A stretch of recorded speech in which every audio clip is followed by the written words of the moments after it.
Hello, this is Kendall Bryan Hunter. I'm the author of Consider My Servant Job, and this is Come Follow Me, Old Testament, Get to the Point. So today we'll be covering Genesis chapters 1 and 2, Moses chapter 2 and 3, and Abraham 4 and 5. The point of this is the creation of the world.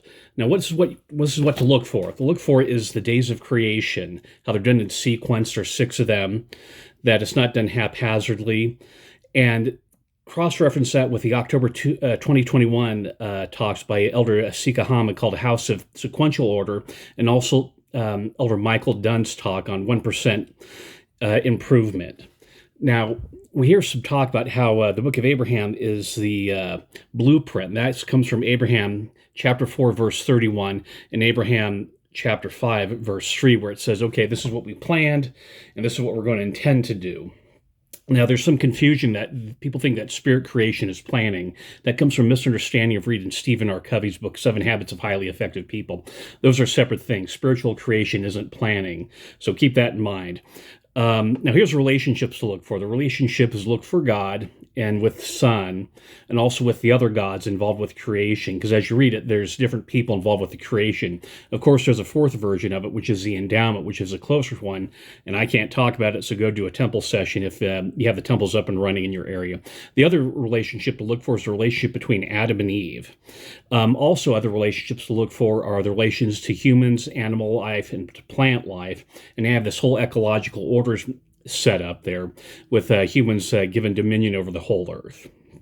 Okay, now for the big one, evolution. When you talk about creation, you have the story in the Bible tells you one version of events, and when you go to a science class, they have a separate version of events. Now, this is really important. The Roman Catholic philosopher Thomas Aquinas pointed out that if you could explain creation in terms of matter and energy, in terms of natural events, you really don't need to have a God. It's an Occam's razor type of argument, that if you can explain the universe in terms of natural laws plus God, or in terms of natural laws without God, then you go with the Occam's razor, which is the universe in terms without God. And so it's sort of a back way of justifying atheism, justifying naturalism. And it's very compelling because you have, Albert Einstein, his outrageous legacy. This is a book by Kip Thorne, who was a member of the church but has since left. He also won the Nobel Prize recently. He's also the movie Interstellar, the one with Matt Damon in it, and Catwoman, I can't remember her name now, Anne Hathaway. And, of course, you have Stephen Hawking, who, by the way, Stephen Hawking never won a Nobel Prize, as they only give Nobel Prizes to living people for some reason. He never got it. Of course, Charles Darwin. Now,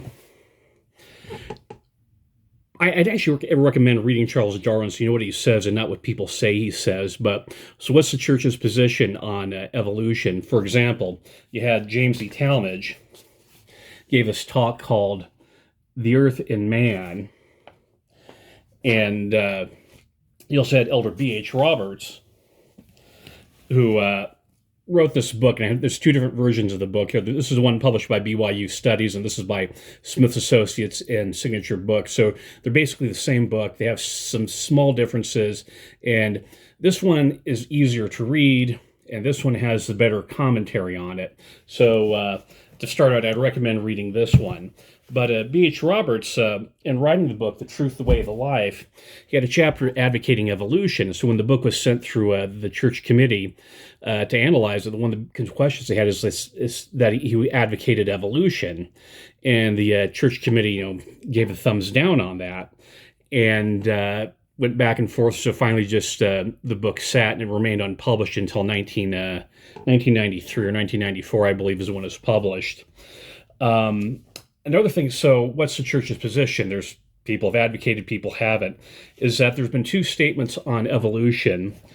One was given to Joseph F. Smith, and you can find a copy of it in chapter 37 of the old Joseph F. Smith manuals.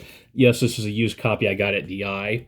But you can also find it at the BYU Evolution packet, which you can search for this online, and that gives the statements, the one that Joseph F. Smith gave, and also later one. I think it was coming from 1925 by Heber J. Grant, Anthony Ivins, and Charles Nibley. Remember, 1925 was the year of the Scopes monkey trial. And also a follow-up one is this talk by Elder Bruce R. McConkie called Christ and the Creation. There's an article published in June 1982 in the Ensign, for those of you who remember the olden days with the Ensign.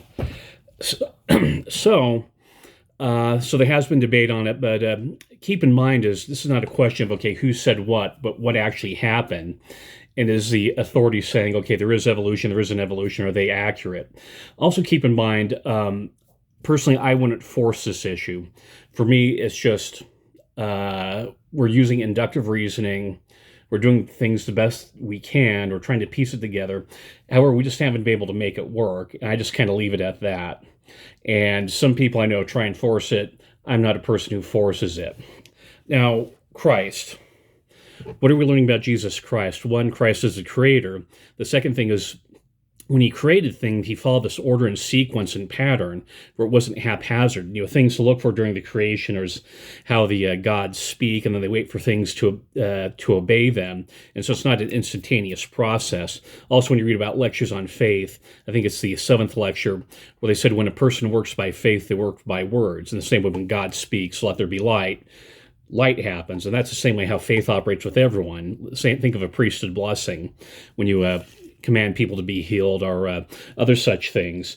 And the last thing is you needed a place for humans to come to get bodies and also have the mortal experiences and probation that you read about in the Book of Mormon. And the last thing is you also needed a physical place for Jesus Christ to work the atonement. And that's what this all is about, is learning about Jesus Christ and the atonement. And that's the point.